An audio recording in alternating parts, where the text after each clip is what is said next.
Cuán firme cimiento se ha dado a la fe. A través de la Biblia, un análisis de la Biblia libro por libro que le ayudará a crecer espiritualmente. Estos estudios fueron diseñados por el Dr. J. Vernon McGee. Acompáñenos en este fascinante recorrido a través de la Biblia. La palabra de Dios. Hoy terminamos la historia de Ruth y Boz, un romance que es una de las historias más hermosas de la palabra de Dios. Vamos a orar para iniciar. Padre Celestial, nos encomendamos a ti en este momento para que tu palabra nos hable, nos instruya y nos guíe. En el nombre de Jesús te lo pedimos. Amén.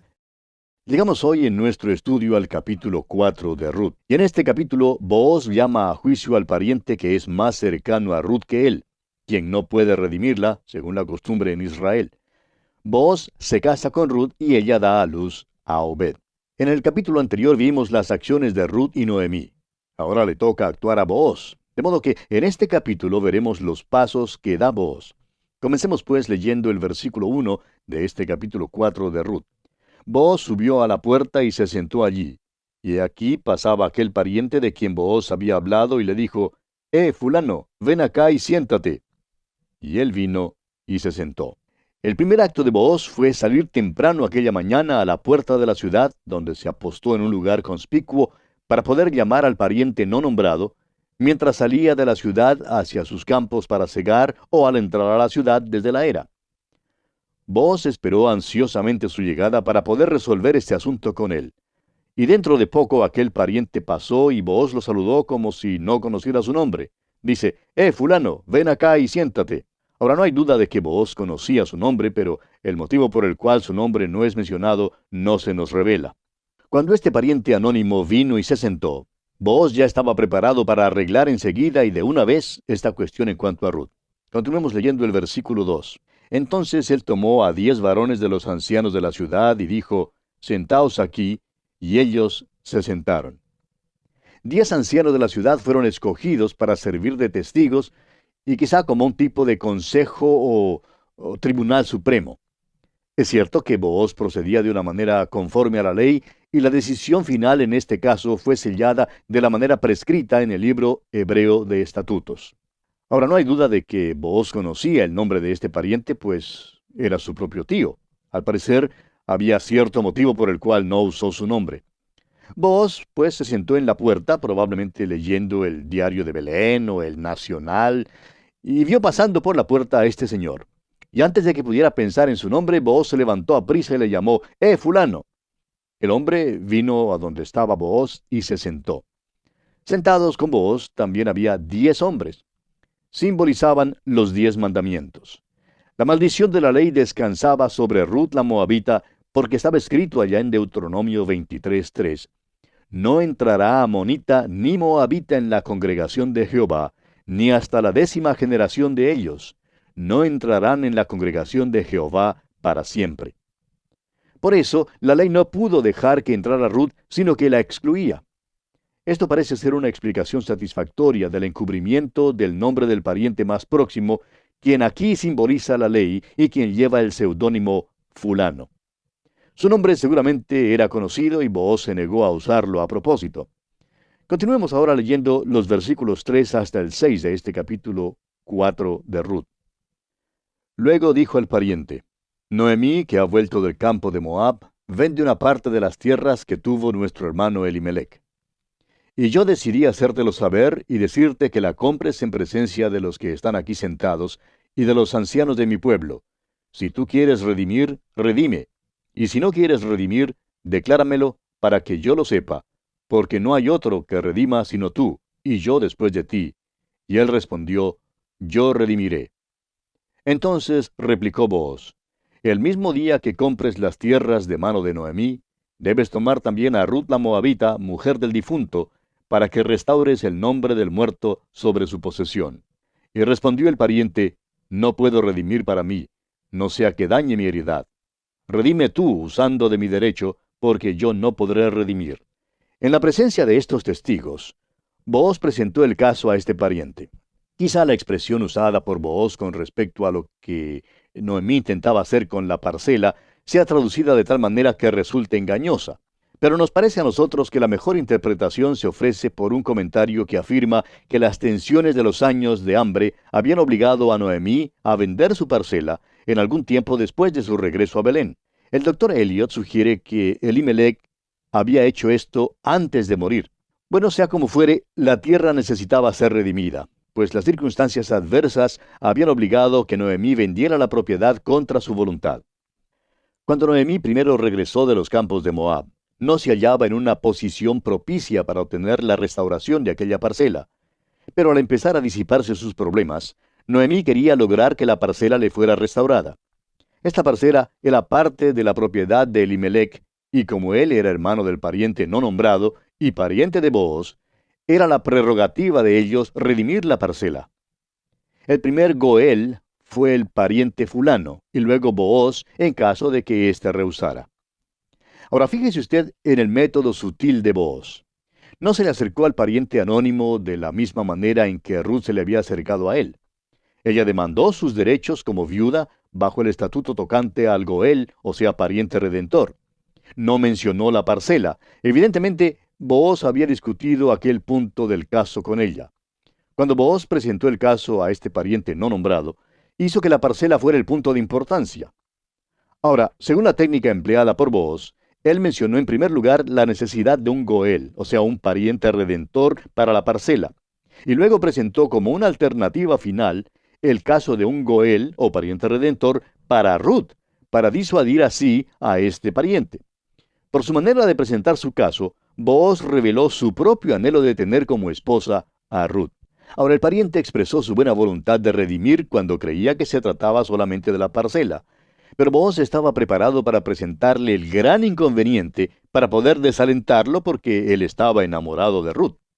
Ahora Booz ciertamente atendió a este asunto pronto, expedito y rectamente, pero también empleó la prudencia de serpientes. Puso esta objeción final como un verdadero obstáculo, el cual fue destinado a causar que este pariente anónimo renunciara a todas sus prerrogativas. Dice el versículo 5, entonces replicó Booz, el mismo día que compres las tierras de mano de Noemí, debes tomar también a Ruth la Moabita, mujer del difunto, para que restaures el nombre del muerto sobre su posesión.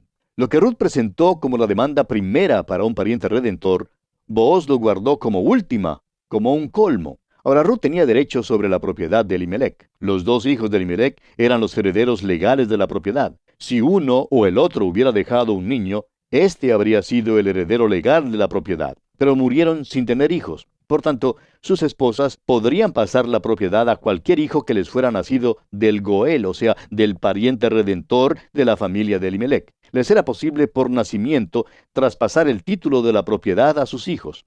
Más adelante veremos que las mujeres de la ciudad llaman al hijo de Ruth por Booz, el pariente redentor de Noemí. Y así fue porque heredó los campos de Elimelech, el esposo difunto de Noemí. No los heredó de Ruth, ni de Noemí, ni de Booz. De ellos solo recibió el título de los campos. Ruth era la única que podía levantar a un hijo que heredaría la propiedad de Elimelech. Por eso, no solo fue un eslabón importante en la cadena de la genealogía, sino que también tenía ciertos derechos sobre la parcela en cuestión en la discusión entre Booz y el otro pariente anónimo. Por eso, la redención de la parcela comprometería al Goel, o pariente redentor, en los asuntos de la extranjera de Moab. El que redimiera la parcela tenía que redimir también a Ruth, siendo que ella y sus asuntos estaban ligados legalmente a la parcela de Elimelech.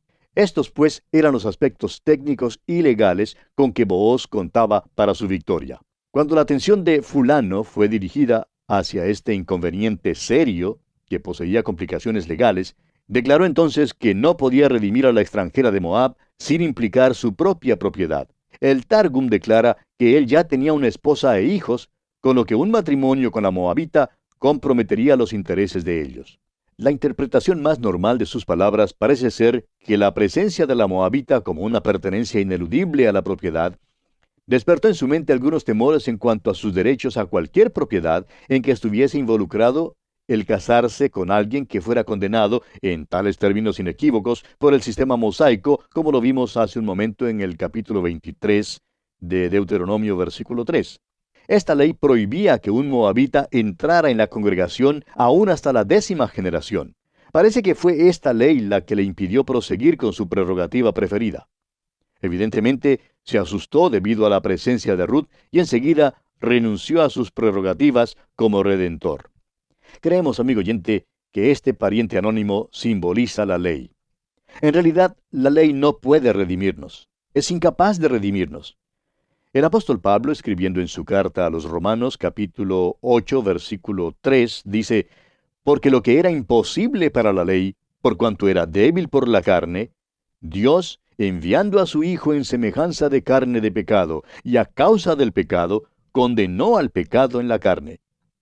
Y luego en su carta a los Gálatas, capítulo 2, versículo 16, dice: «Sabiendo que el hombre no es justificado por las obras de la ley, sino por la fe de Jesucristo, nosotros también hemos creído en Jesucristo para ser justificados por la fe de Cristo y no por las obras de la ley, por cuanto por las obras de la ley nadie será justificado». La ley, amigo oyente, no nos puede salvar. Para que la ley nos pudiese salvar, tendría que bajar sus normas, lo que no puede hacer. O bien nosotros tendríamos que alcanzar las normas de la ley, y eso no nos es posible hacer tampoco. Ahora leamos el versículo 7 de este capítulo 4 de Ruth. Había ya desde hacía tiempo esta costumbre en Israel tocante a la redención y al contrato, que para la confirmación de cualquier negocio, el uno se quitaba el zapato y lo daba a su compañero, y esto servía de testimonio en Israel. Como prueba adicional de que este acuerdo entre Booz y el otro pariente se había efectuado de una manera legal, el método usado para sellar el contrato manifiesta pruebas irrefutables. Para hacer válido algún pacto o acuerdo, era necesario seguir un procedimiento que para nosotros nos parecería muy extraño. La ley fue dada allá en el capítulo 25 de Deuteronomio, versículos 7 al 9, con respecto a un caso análogo a este. En aquel caso, así como en este, un hombre perdía su calzado. Quitándose el zapato y entregándoselo al adquiriente, constituía un documento legal de gran significado en aquel entonces. Booz ahora poseía el zapato del pariente anónimo, el cual en cierto sentido era su licencia para casarse porque era un documento legal. Este pariente, que hasta ahora no ha tenido nombre, ahora puede llevar esta designación de descalzo, un nombre de reproche. De aquí en adelante, él sería un redentor descalzo. La ley, amigo oyente, es descalza. La ley no le puede salvar a usted de ninguna manera. Es solamente el Evangelio el que le permite redimir.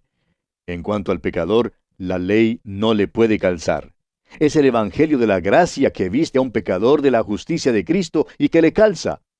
El apóstol Pablo, escribiendo en su carta a los Efesios, dice en el capítulo 6, versículo 15, «Y calzados los pies con el apresto del Evangelio de la paz».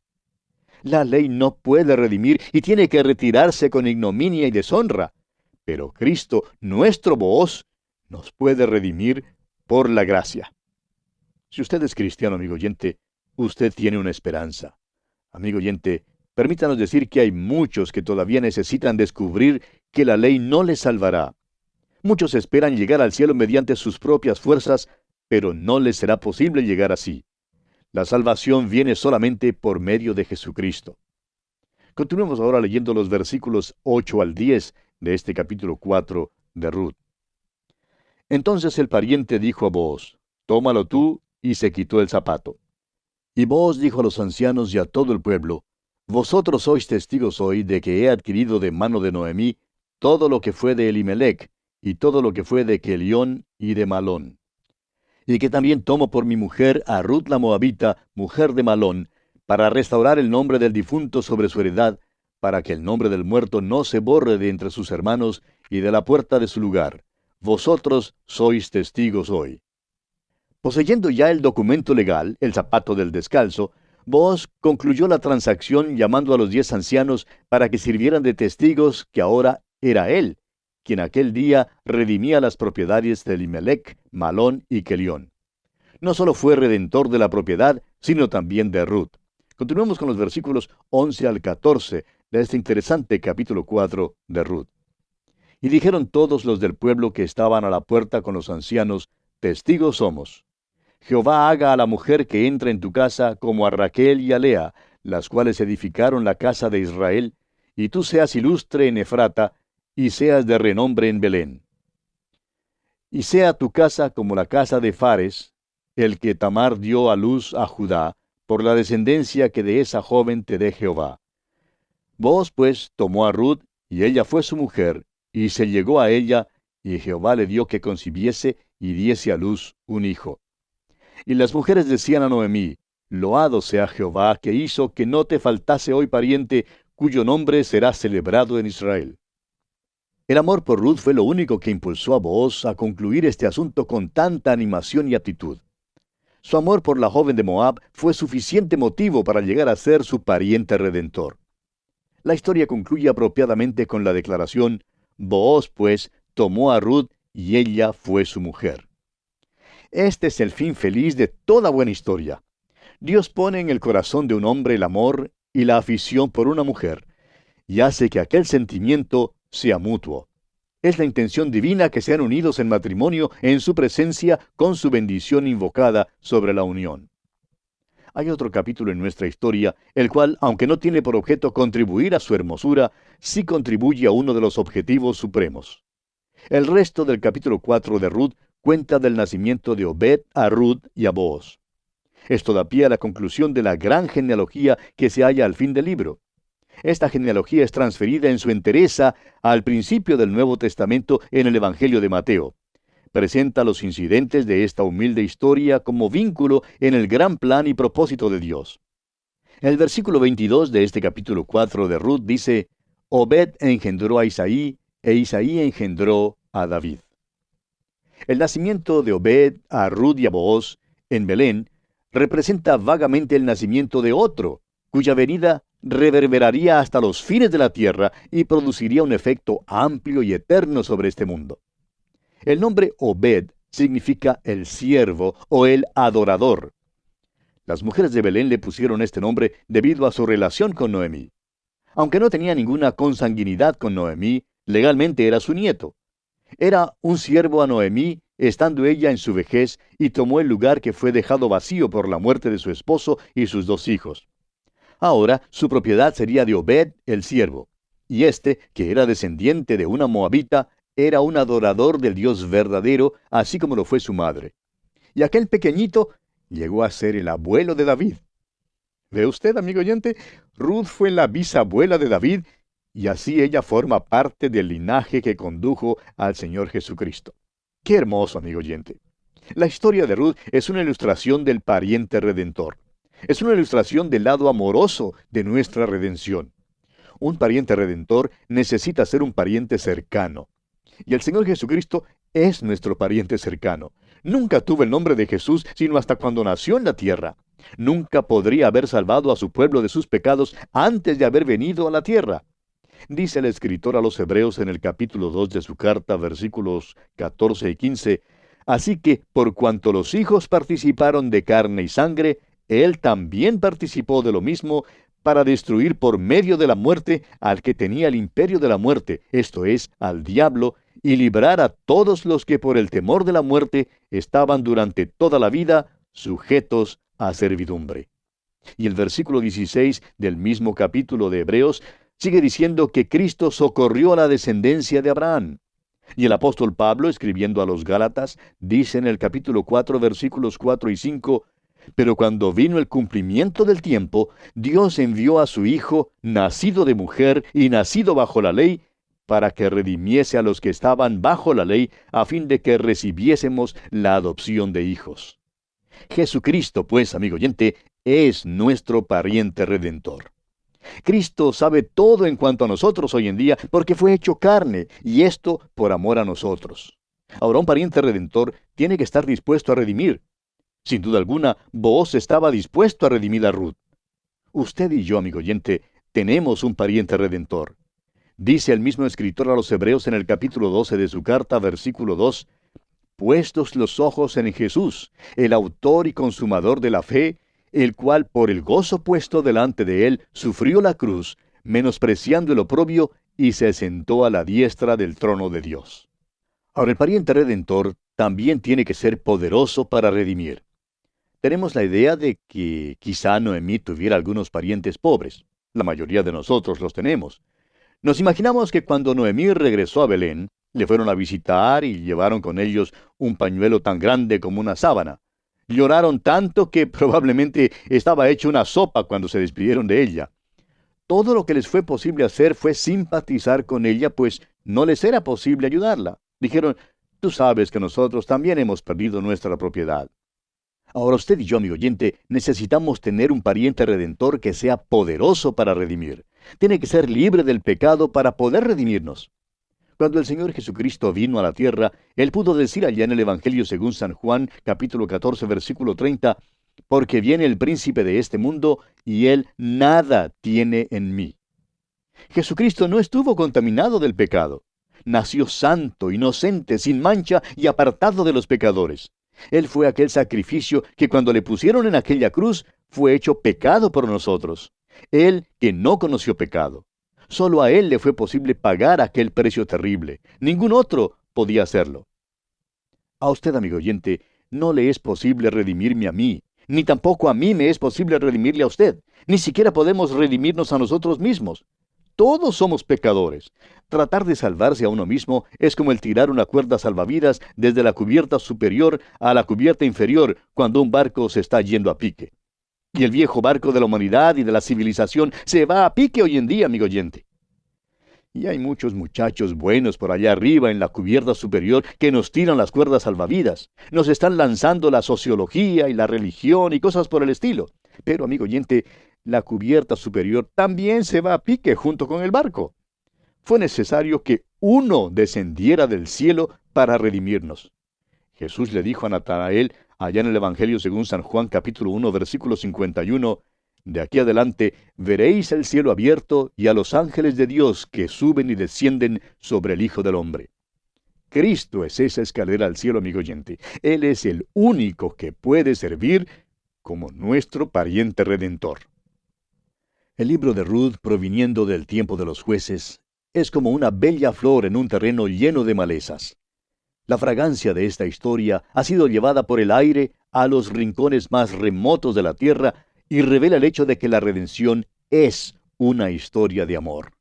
Fue el amor de nuestro pariente redentor al vernos sumergidos en la esclavitud del pecado lo que le impulsó a pagar con su preciosa sangre el precio de nuestra liberación y nos ha traído a su hogar y a su corazón porque nos amó con amor eterno. ¡Qué maravilloso Salvador tenemos, amigo oyente! Y bien, aquí terminamos nuestro estudio de este maravilloso libro de Ruth. Saldremos ahora del Antiguo Testamento y en nuestro próximo programa, Dios mediante, volveremos al Nuevo Testamento para comenzar nuestro estudio del libro de los Hechos de los Apóstoles, otro libro sumamente interesante. Será entonces hasta nuestro próximo encuentro.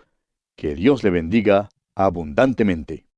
Muchas gracias por estar con nosotros, gracias al maestro Samuel Montoya, y si Dios lo permite, estaremos aquí en una próxima entrega de su espacio a través de la Biblia. Hasta la próxima. ¿Fue de ayuda para usted el estudio de hoy? ¿Desea enviarnos algún comentario de lo que ha estado escuchando? Entonces escríbanos, no espere más. Nuestro correo electrónico es atv@transmundial.org. atv@transmundial.org. Si desea recibir las notas y bosquejos de lo que estamos estudiando, suscríbase gratis en nuestra página en internet a través de la Biblia.org/notas. A través de la Biblia.org/notas. Hemos llegado al final por el día de hoy. Díganos, ¿fue de ayuda para usted el estudio de hoy? ¿Desea enviarnos algún comentario acerca de lo que ha estado escuchando? Entonces escríbanos, no espere más. Si desea recibir las notas y bosquejos de lo que estamos estudiando, suscríbase gratis en nuestra página en internet a través de la Biblia.org/notas. A través de la Biblia.org/notas. Si desea escuchar nuevamente el programa o si se perdió alguno de ellos, visite a través de la Biblia.org. Repito, a través de la Biblia.org o escriba al correo electrónico atv@transmundial.org. atv@transmundial.org. A través de la Biblia.